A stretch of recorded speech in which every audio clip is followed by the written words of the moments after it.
Hello and welcome. This is Japan, and we're going to talk about Evolve today. A little bit behind on my videos. I had some terrible tooth pain, so it was like, I'm not going to be able to talk. So I figured, wait, got better, and we're going to jump into it. So this is episode 39. Still insane that we've gotten almost an entire year. I know last week there was no episode, but pretty much the entire year it's just been episode after episode after episode. We're almost to that 1 year anniversary. So that is major for any type of show, but especially for something that like may or may not have failed if it wasn't for like honestly some really good wrestlers holding it together. So let's talk about this episode. So we started off with Ariana Grace versus Kylie Bright. The problem with this match right off the bat is that when you have somebody who is on NXT, they're always probably going to win these matches because like you know NXT is the higher pecking order. You're pretty much, unless it's something like outside, you're really not going to waste like how loss all of a sudden on somebody who has a lot of good momentum for no reason. But when you have like a case like this, Ariana Grace is on NXT, but like she's more of a manager at this point than anything else. So having her beat Kylie Bright just didn't feel right. And I think that kind of sours the whole match to me, at least, because it was like Carly Bright kind of needed the win. She's always kind of been second fiddle to Kendall Gray, and they could have really built Carly Bright as being one, she could turn on Kendall Gray at some point.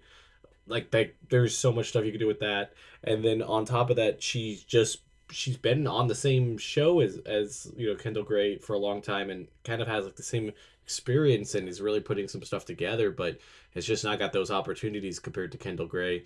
And I think this would have been the perfect example for her to get some momentum because she'd be like, oh, I would have got this win. And then maybe they have her beat somebody else. And then she could technically be the number one contender and, not want to go after Kendall Gray. But like Kendall says yes. And then they have a match and she turns on her or something because that'd be a good way to get rid of the belt off of Kendall at some point. I don't know. I'm talking way too much because none of this is going to happen because she loses here. She's probably going to be stuck to the back for a little bit. The match itself was very short and just kind of not that great. I'm going to put it in D. I think it's Kylie Bright's probably worst match I've seen, and Ariana Grace. I mean, I don't think she has too many great matches in general, so I can't really compare it to much. Then we had Nikita Lyons, Layla Diggs, and Mason Holiday backstage thing. Now, if you see other leaks and stuff because of like how the things reported and how this is like pre-recorded, they're eventually a faction. I just want them to pull the trigger on it because like watching it so slow burn hasn't been that great. Just for the idea that it eventually is coming, I'll put it in B, but this segment wasn't much of anything. It's just to try to build up that eventually they're going to be together. Then we had a men's tag team match. They've been really heavily focused on like the ID talent versus like the PC talent. I like that dynamic. It really does help because it allows baby faces to face baby faces and heels to face heels. Like so, there's like other stuff that builds in. This obviously two teams of ID talent. It is Aaron Rourke and Marshall Mathers versus Cappuccino Jones and Mike Cunningham. Everybody went out and did absolutely great in this match. I think like probably the weak link was Mike Cunningham, but he's also the newest guy. Cappuccino Jones and Marshall Mathers is always Marcus Mathers. I knew I was going to say Marcus or Marshall the first time.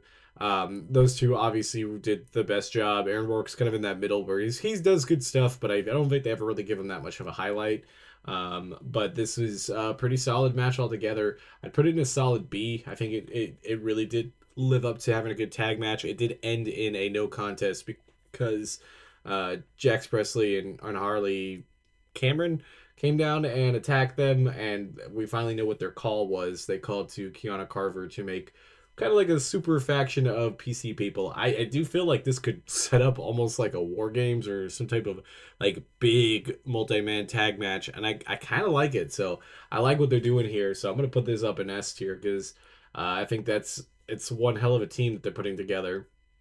Then we had the main event. It was Kendall Gray versus Chantel Monroe for the Evolve title. It is interesting that this is Kendall Gray's first defense of the title on Evolve. Like she's had it and she's done it in NXT and stuff.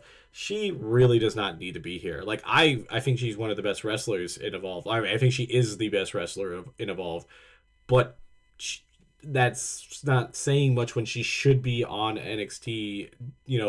Being one of the best on NXT. I feel like she's ready to move on. This is the whole point of Evolve, where you get somebody and they get so red hot that you move them up to the next level with that red hot mentality and that red hot like everybody's knows them and wants to see them succeed, that they just automatically go into NXT with a huge momentum shift that nobody else has, and they just take a run. And I think she's like that. She's in the Iron Survivor match. Depending on when this video posts, it should be on this the day of, I think. We'll have to see how she does, but I think she'll have a good showing there. So, yeah, this match itself I thought was pretty solid. I do think the ending kind of sucked. I mean, when Wendy Cho coming out and costing Chantel Monroe is good for storyline, but it kind of just like we should let Kendall get one big title match under her belt before anything. We also had Carmen Petrovich in the VIP thing.